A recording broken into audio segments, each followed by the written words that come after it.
السلام علیکم ورحمۃ اللہ وبرکاتہ۔ اعوذ باللہ من الشیطان الرجیم، بسم اللہ الرحمن الرحیم۔ ومن قتل منکم متعمدا فجزاؤہ جہنم خالدا فیہا وغضب اللہ علیہ ولعنہ واعد لہ عذابا علیما۔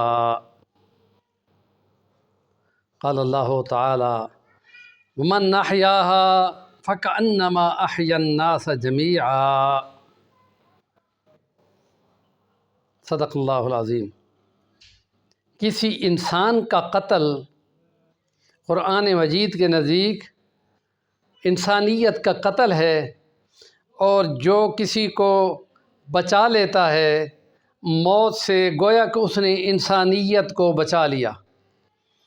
یہ نبی پاک کے اوپر اترنے والے قرآن کی انسانی حقوق کا سب سے بڑا دعویٰ ہے کہ جس نے انسانوں کو بچایا اس نے ایک انسان کو انسانیت کو بچا لیا، اور جس نے انسان کو قتل کیا اس نے انسانیت کا قتل کر دیا۔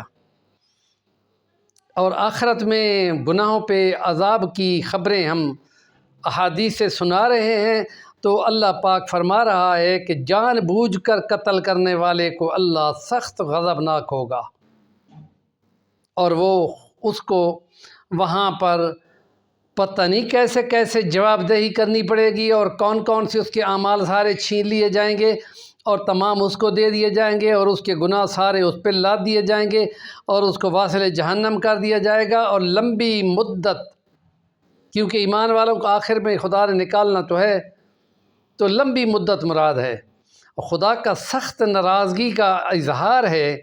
اور دنیا کی معاشرت بنانے کے لیے خدا نے یہاں آ کے قانون تبدیل کیا ہے، یہ شریعت محمدی میں، کہ اگر مقتولوں کے ورثاء جو طے کرنا چاہیں تو وہ طے کر سکتے ہیں، اور اس معاملے میں ان کو جو وہ مطالبہ کریں گے، اور وہ شریعت اسلام میں 100 اونٹ کی دیت کے برابر اس کی رقم رکھی گئی تھی۔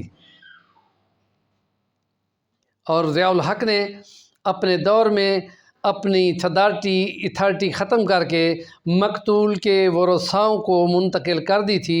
یہ انہوں نے بہت اچھا شریعت کے مطابق اقدام کیا تھا۔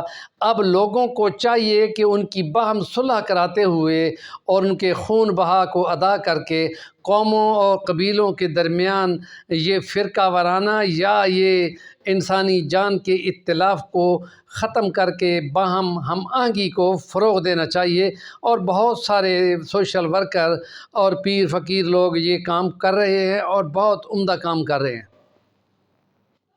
ہمارے چینل کا نام ہے صفی المانی، ضرور سبسکرائب کریں، کام کی بات کا ضرور کمنٹ کیا کریں۔